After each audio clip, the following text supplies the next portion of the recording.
আজি আমি সংবাদ মেল আয়োজন কৰিছো।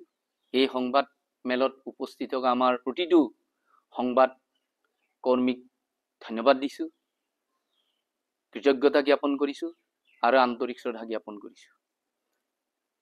কথা হ'ল আমি 2021 চনৰ 5 ফেব্ৰুৱাৰী যিটো আমাক টিউটৰ হিচাপে আমাক অসম চৰকাৰে আমাক নিযুক্তি দিছিল, সেই 2021 চনৰ 5 ফেব্ৰুৱাৰীটো আমাৰ এটা বিভীষিকাৰ সময়, যিটো সময়ত আমি বহু আনন্দ মনেৰে আমি এপইণ্টমেণ্ট লেটাৰখন লৈ আহি ঘৰত উপস্থিত হৈছিলোহি আৰু প্ৰত্যেকে আমি আনন্দ পাইছিলো যে আমি এটা চৰকাৰৰ পৰা নিযুক্তি পত্ৰ পাইছো, আমাৰ জীৱন ভাললৈ আহিব। কিন্তু 2021 চনৰ 5 ফেব্ৰুৱাৰী তাৰিখৰ পৰা আমি 2025 চনলৈকে আজি 5 বছৰে শিক্ষক প্ৰাদেশিকৃত টিউটৰ শিক্ষক সন্তাক আজি শিক্ষামন্ত্ৰীয়ে বহুবাৰ লগ কৰিবলৈ সময় দিছে, কিন্তু সৌহাৰ্দ্যপূৰ্ণ আলোচনাও হৈছে। কিন্তু আজি 2021 চনৰ 5 ফেব্ৰুৱাৰী তাৰিখৰ পৰা আজি 2025 চনলৈকে আমি মাননীয় মুখ্যমন্ত্ৰীক কেইবাবাৰো অনুনয় বিনয় কৰিছো, লগ কৰাৰ প্ৰয়াস কৰিছো, কিন্তু আজিলৈকে আমাক মুখ্যমন্ত্ৰী মহোদয়দেৱে আজি আমাক টিউটৰ শিক্ষক সন্তাক কেতিয়াও লগ কৰিবলৈ এটা আলোচনা পৰিপন্থীলৈ নাহিল। বৰ পৰিতাপৰ বিষয়।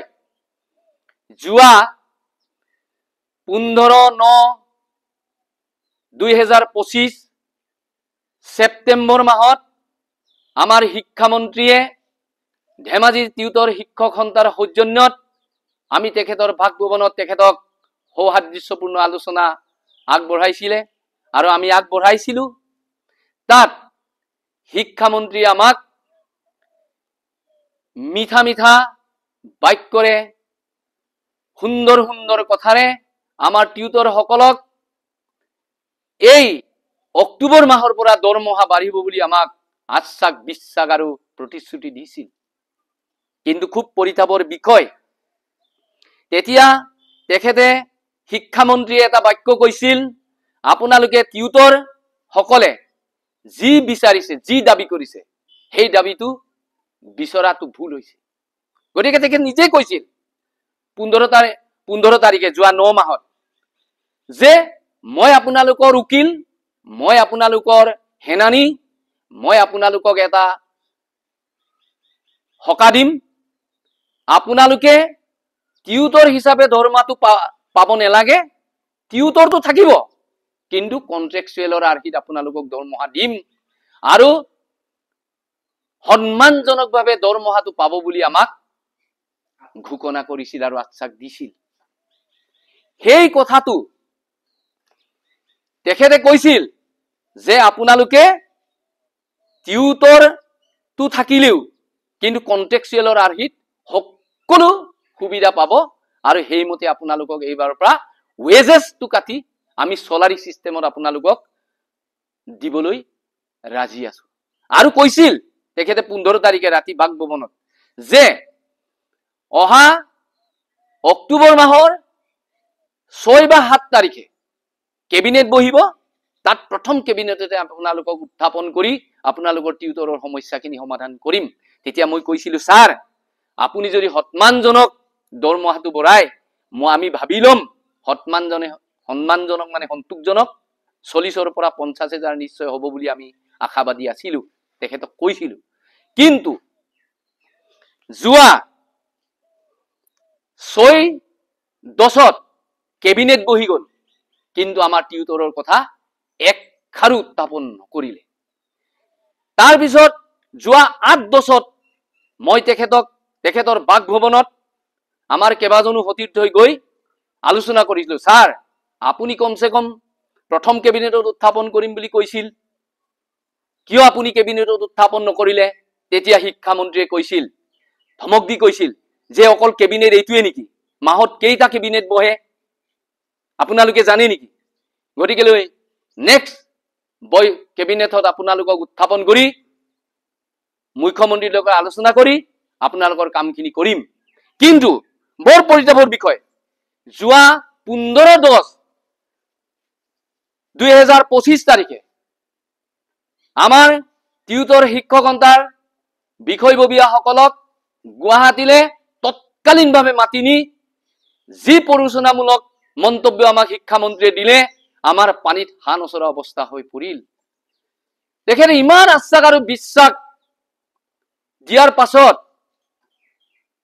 এই যোৱা 15/10/2025 তাৰিখে যিবিলাক ঘোষণা কৰিলে, শিক্ষামন্ত্ৰীয়ে কৈছে যে আপোনালোকক 6% বঢ়াই দিম। 6% যদি বঢ়াই আমাৰ 12,000 দৰমহা, 12,000ৰ 6% হলে 720 টকা বাঢ়িব। 720 টকা, 12,720 টকা লৈ আমি কেনেকে সন্তুষ্ট লভিম?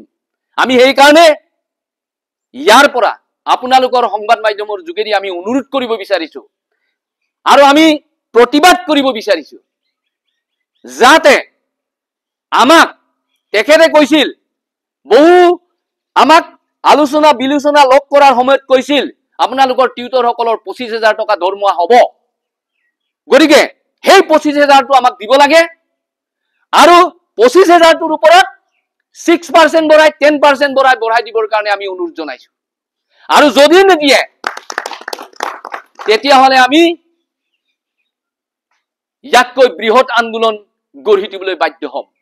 আৰু আমি মুখ্যমন্ত্ৰীক কাতৰে অনুৰোধ জনাব বিচাৰিছো, আজি 5 বছৰে তেখেতে বহু সভা সমিতিয়ে কৈছিল যে টিউটৰ সকলৰ সমস্যা সমাধান কৰিম এই অক্টোবৰ মাহৰ ভিতৰত, আৰু অক্টোবৰ মাহৰ পৰা দৰমহা বাঢ়িব বুলি তেখেতেও আমাক ঘোষণা কৰি থোৱা আমাৰ এতিয়াও আছে, মনত আছে। আমি এতিয়াও আশাবাদী, নিশ্চয় অক্টোবৰ মাহৰ ভিতৰত আমাৰ মুখ্যমন্ত্ৰীয়ে তেখেতৰ কোৱা মতে টিউটৰ সকলৰ সমস্যা সমাধান কৰি সমাকামৰ সমমৰ্যাদা দি আমাক উপকৃত কৰিব বুলি আমি ভাবি লৈছো। আৰু আমাৰ মুখ্যমন্ত্ৰীয়ে কৈছে যে আপোনালোকক যেতিয়া 2021 চনৰ 5 ফেব্ৰুৱাৰী তাৰিখে আমাক নিযুক্তি পত্ৰ প্ৰদান কৰিছিল, তেতিয়া এটা তেখেতে স্বইচ্ছাৰে স্বঘোষণাৰে ঘোষণা কৰিছিল যে আপোনালোকে এই এপইন্টমেন্ট লেটাৰটো আজি লৈ যাওক, এদিনৰ পাছত যদি মৃত্যু হয়, এমাহৰ পাছত যদি মৃত্যু হয়, আৰু যদি বছৰৰ মূৰতো যদি মৃত্যু হয়, তেতিয়াহলে আমাৰ তেতিয়াৰ মাননীয় শিক্ষামন্ত্ৰী, এতিয়া মাননীয় মুখ্যমন্ত্ৰী তেখেতে কৈছিল যে 10 লাখ টকা আপোনালোকক সহাৰ্য হিচাপে এককালীন সহাৰ্য অৱসৰী শিক্ষকসকলক আৰু মৃত্যু হোৱা শিক্ষকসকলক 10 লাখ টকা দিম বুলি তেখেতে প্ৰতিশ্ৰুতি প্ৰদান কৰিছিল। এই প্ৰতিশ্ৰুতি প্ৰদান কৰিবৰ কাৰণে আমি আজিৰ আপোনালোকৰ সংবাদ মাধ্যমৰ যোগেদি অনুৰোধ জনাইছো আৰু দাবী জনাইছো, যাতে এইখিনি আমাক সমাধা কৰি দি আমাৰ এই টিউটৰ শিক্ষকসকলৰ জ্বলন্ত সমস্যা আৰু যিখিনি আমাৰ মৌলিক অধিকাৰ, সেই অধিকাৰখিনি খৰ্ব নকৰিবৰ কাৰণে আমি অনুৰোধ জনাইছো, দাবী জনাইছো, যাতে আমাৰ টিউটৰৰ সমস্যাখিনি অক্টোবৰ মাহৰ ভিতৰত, নতুবা যদি নোৱাৰে নৱেম্বৰ মাহত আইন এমেন্ডমেন্ট কৰিম বুলি কৈছে 25 তাৰিখে, যদি হেনেকেও কৰি পিনি আমাক টিউটৰ সকলক সমস্যা সমাধান কৰি দিয়ে, আমি অসমৰ মুখ্যমন্ত্ৰীৰ লগত আমি সদায় থাকিম, আছিলো আৰু থাকিম, আমি সহায় কৰিম।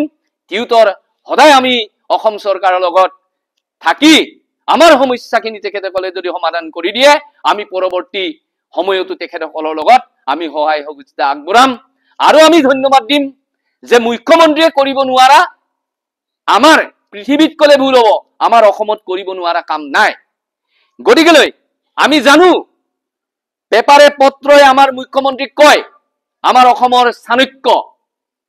গতিকে এই চাণক্য আমাৰ মুখ্যমন্ত্ৰীৰ দিনত নোৱাৰা, পাৰিম, নোৱাৰিম এই কথা কেতিয়াও থাকিব নোৱাৰে। নিশ্চয় যেনেকৈ অৰুণোদয় দিছে, কনকলতা আঁচনি দিছে আৰু যিকোনো আঁচনিবিলাক প্ৰস্তুত কৰি জনমানসত জনসাধাৰণক উপকৃত কৰিছে, ঠিক তেনেকৈ আমি বেয়া নাপাওঁ, এইখিনি দিয়ক। আমাৰ টিউটৰ সকলকো এটা আঁচনি প্ৰস্তুত কৰি ন্যূনতম কম 30,000 পৰা 40,000 কৰি দিব বুলি আমি আশাবাদী, আৰু আমি আশা কৰিম আৰু আমি আশা ৰাখিম। আমাৰ যাতে ল'ৰা ছোৱালীখিনিক আমি শিক্ষা দীক্ষাই মই কৈছিলোৱে মৌলিক অধিকাৰখিনি দিব পৰাকৈ নিশ্চয় আমাৰ মুখ্যমন্ত্ৰীয়ে কৰি দিব বুলি মোৰ আশাবাদী আৰু আশা কৰিম। আৰু সদৌ আমি এটা কথা ক'ব বিচাৰিছো, যদি আমাক অক্টোবৰ নৱেম্বৰ মাহৰ ভিতৰত যদি সম্পূৰ্ণ কাম কৰি নিদিয়ে, আমি কিন্তু ডিচেম্বৰত জংগী আন্দোলন কৰিম, নতুবা আমি আত্মজা দিবলৈ ভয় নকৰো। আমি কৰিবলগীয়াখিনি টিউটৰ সমাজে টিউটৰ শিক্ষক সন্থাই কৰিবলৈ বাধ্য হম বুলি আমি সম্পূৰ্ণ হুংকাৰ দিছো আৰু সম্পূৰ্ণ আমি দাবী জনাইছো যাতে আমাৰ টিউটৰৰ সমস্যাখিনি সমাধান কৰি দিব লাগে। আৰু নিউজ লাইভ গোষ্ঠীক মই ধন্যবাদ জ্ঞাপন কৰিছো। আজি আমাৰ ইয়াত উপস্থিত ৰাখি আমাৰ ঢকুৱাখানা সমজিলা অন্তৰ্গত টিউটৰ শিক্ষক সন্থাৰ দুখ দুৰ্দশাৰ বুজ লোৱাৰ কাৰণে মই আপোনালোকক ধন্যবাদ জ্ঞাপন কৰিছোঁ। ইয়াতে গোটেইখিনি আমাৰ ক'বলগীয়া প্ৰায় কথাবিলাক আমাৰ সিংচাৰে কৈ গৈছে ইতিমধ্যে, কিন্তু ইয়াত খুব সৰুকৈ মই এটা কথা যোগ দিব বিচাৰিছোঁ। এখন গভৰ্ণমেণ্ট স্কুলত আমি টিউটৰ সকলেও আছে তাত, আৰু টেট শিক্ষকো আছে তাত, ৰেগুলাৰ শিক্ষকো আছে, কেইবাতৰপীয়া শিক্ষক আছে, কিন্তু আমি ডিউটি চব একেলগে দিওঁ। তেখেতলোকে 4 ঘণ্টা ডিউটি দিলে আমিও 4 ঘণ্টা দিওঁ, তেখেতলোকে 5 ঘণ্টা ডিউটি দিলে আমিও 5 ঘণ্টা ডিউটি দিওঁ, তেখেতলোকে 6 ঘণ্টা ডিউটি দিলে আমিও 6 ঘণ্টা ডিউটি দিওঁ। আৰু তেখেতলোকে FLNA হওক বা ECCA হওক বা AI ট্ৰেইনিঙে হওক, তেখেতলোকেও অংশগ্ৰহণ কৰিছে ট্ৰেইনিঙত, আমিও অংশগ্ৰহণ কৰিছোঁ। আমি তেখেতলোকতকৈ নিয়মীয়া শিক্ষকসকলতকৈ কোনো গুণেই আমি কম কষ্ট কৰা নাই। তেখেতলোকে যিমান কষ্ট কৰি আছে আমিও কষ্ট কৰি আছো, কিন্তু আমাৰ মাজত আকাশ পাতাল পাৰ্থক্য এটা বস্তু আছে, এইটোৱে হ'ল আমাৰ মজুৰি। আমি মজুৰি, তেখেতলোকে নিয়মীয়া শিক্ষকসকলে আমাৰ টিউটৰ শিক্ষকসকলতকৈ 8 গুণ বেছি পায়, 7 গুণ 8 গুণ বেছি দৰমহা পায়। সেই নিয়মটো উঠাবৰ কাৰণে বাৰম্বাৰ আমাৰ টিউটৰ শিক্ষক সন্থাৰ তৰফৰ পৰা বৰ্তমান গভৰ্ণমেণ্টক শিক্ষা বিভাগক অনুৰোধ জনাই আহিছো, আৰু আজি তাৰিখো মই অনুৰোধ জনাইছো আমি টিউটৰ শিক্ষকৰ তৰফৰ পৰা। সেইখিনি ইমান দিনে বাহাল ৰাখিছে যেতিয়া, এই কেইদিনৰ পৰাই 25 বৰ্ষৰ পৰা 2025 বৰ্ষৰ পৰা সেই আইনটো সংশোধন কৰি পেলাই আমাৰ টিউটৰসকলক নিয়মীয়াকৰণ কৰি দিব লাগে বুলি গভৰ্ণমেণ্টক মোৰ তৰফৰ পৰা অনুৰোধ জনাইছো। আমি ঢকুৱাখানা সমজিলা টিউটৰ শিক্ষক সন্থাৰ তৰফৰ পৰা অনুৰোধ জনাইছো।